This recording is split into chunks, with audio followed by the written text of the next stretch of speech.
Hello, health champions. Today we're going to talk about what happens if you drink apple cider vinegar before bed. I'm making this video because many people have asked about it, especially due to some videos recommending drinking it at night. We're going to cover all the possible scenarios so you can truly understand what's best for you. The ideal time depends on the mechanism involved, what benefit you're looking for, and that determines the timing. So first, we need to understand the different things apple cider vinegar can do for you. First and foremost, it can help with digestion. The reason it can do this is because it's an acid, though not a very strong one. If we compare the pH of apple cider vinegar to stomach acid, hydrochloric acid, apple cider vinegar has a pH of about 2 to 3, which is quite acidic, but still much weaker than hydrochloric acid, which has a pH between 1 and 2. Since pH is a logarithmic scale, the difference between these ranges means hydrochloric acid is 30 to 100 times stronger than apple cider vinegar.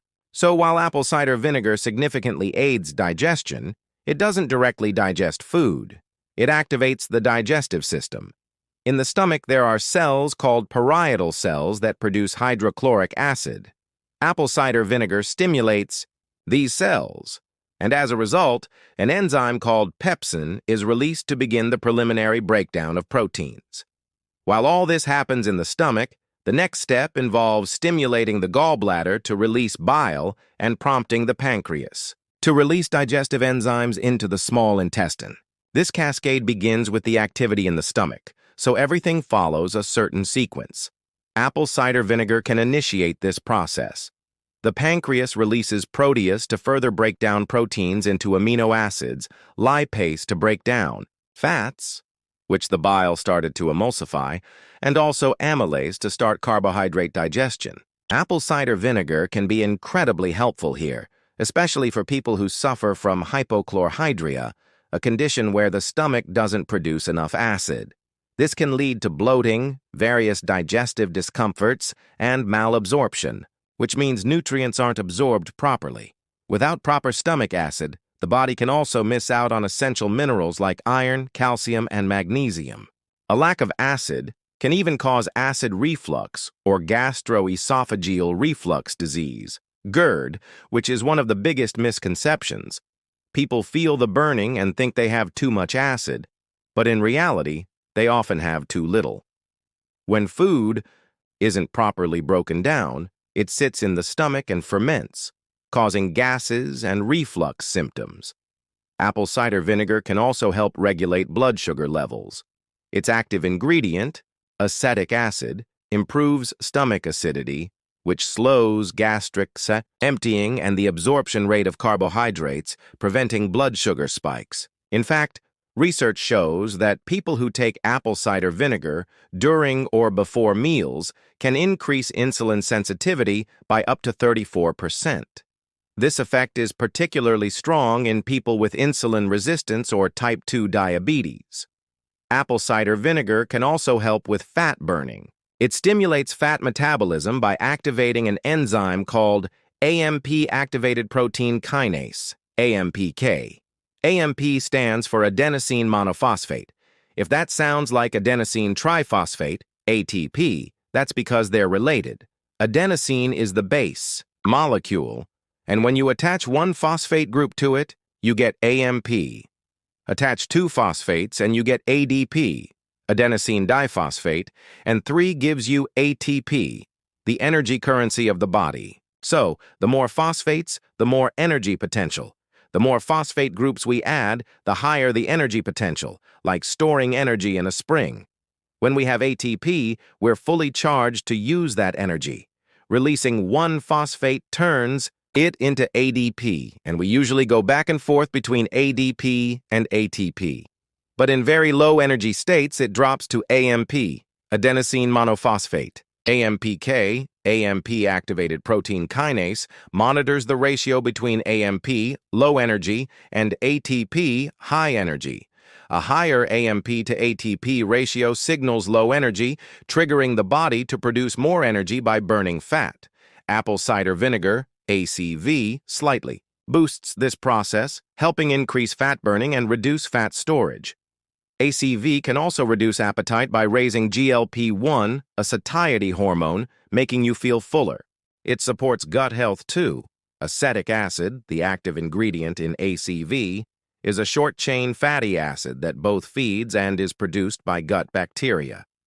Unfiltered ACV contains the mother, a cloudy substance rich in enzymes and probiotics that further support gut flora.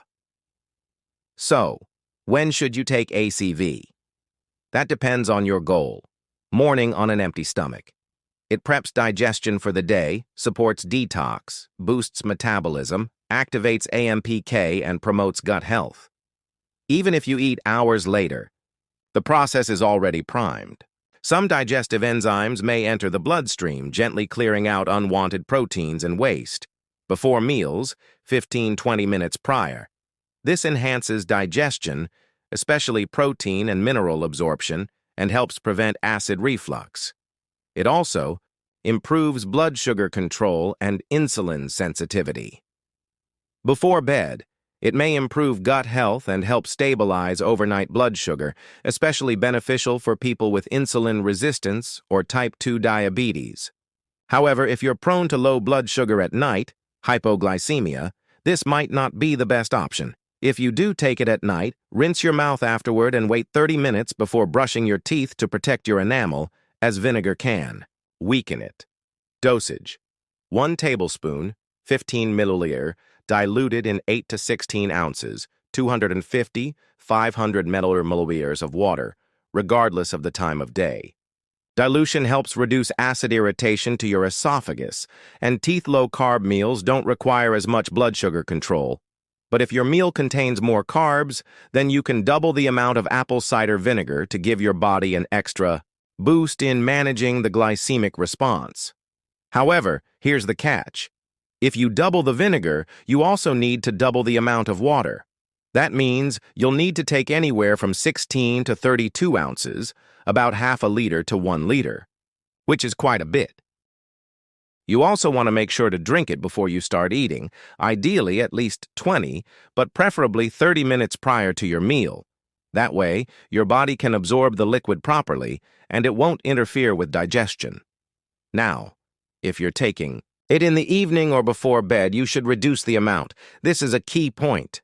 Many people still recommend taking 2 tablespoons at night, but for most people, that's too much. In the evening, it's better to go with less because you don't need as much, and it could irritate your digestive tract, especially if you're lying down and prone to reflux. So start with about 1 teaspoon, around 5 milliliters, and work your way up only if you feel you need to. For many people, 1 teaspoon is enough. And if you're prone to reflux, you can take it earlier in the evening. No need to take it right before bed.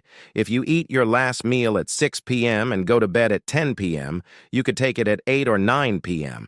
That's perfectly fine. You'll still get the benefits of the acetic acid from the vinegar. One of the biggest challenges people face with apple cider vinegar is the taste. Some people like it, others really can't stand it. So here are a few things you can do to make it more tolerable. First, as we said, dilute it well. Use at least 8 ounces of water per tablespoon of vinegar. Personally, I don't mind the taste much, but I still try to improve it. I often squeeze in a bit of lemon juice and add a few drops of liquid stevia to slightly reduce the acidity. A lot of people, myself included, also like to add sparkling water and a few ice cubes. These extra steps aren't necessary, just optional tips to make the flavor more pleasant. Then, figure out the best time for you to take it based on the symptom or health condition you're trying to manage. You can do just one of these methods or combine several. Even if you do all of them, you'll probably end up taking around 3.3 tablespoons per day. That might look like 1 tablespoon in the morning, 1 with each of 2 meals, assuming you eat twice a day, and a teaspoon at night, roughly 50 milliliters in total. However, don't overdo it. Just because something is beneficial doesn't mean more is better. So, how much is too much, and what are the risks? Generally, it's not recommended to exceed 6 tablespoons per day, 90 milliliters. The dose I mentioned is about half that. Possible risks include irritation to your gastrointestinal tract, especially your stomach and esophagus. As we said, always dilute it and cut back the dose if needed. Start small, with a teaspoon, and see how your body reacts. Another potential risk is damage to tooth enamel. The acidity can erode enamel over time. To minimize this, use a straw to limit contact with teeth and rinse your mouth with water afterward. There's also the risk of affecting mineral levels, particularly potassium, and potentially disrupting the balance of other minerals like calcium and magnesium, which could lead to bone loss over time. But again, don't worry if you stick to the recommended doses, like 3 tablespoons a day. To illustrate, there was a study of a woman who consumed 250 milliliters of apple cider vinegar daily, over 17 tablespoons, for 6 years. She developed severe potassium deficiency and significant bone loss. So yes, don't go overboard. Also remember that other vinegars count too. If you use vinegar in your salad dressing, say olive oil with a couple tablespoons of wine vinegar, you don't need to add apple cider vinegar to that meal. You've already got the acidity. Same with hot sauce. Some varieties are 30% to 50% vinegar, or even higher. If you're using hot sauce on wings, you could easily be getting 2 to 3 tablespoons of vinegar just from that. So if you love spicy food, you may already be getting all the acetic acid you need from your meals. And while I prefer apple cider vinegar, that doesn't mean white distilled vinegar doesn't work. The acetic acid is the same. I just prefer apple cider vinegar, because if it's organic and unfiltered, you get extra benefits from enzymes and probiotics. But even white distilled vinegar provides about 90% of the benefits. So if apple cider vinegar feels too expensive to use multiple times a day, you can buy gallon jugs of white vinegar at Walmart and use those. It's almost free. If you like this video, you'll love the next one. And if you really want to master your health by understanding how your body truly works, make sure to subscribe, click the bell icon, and turn on all notifications so you never miss a life-changing video.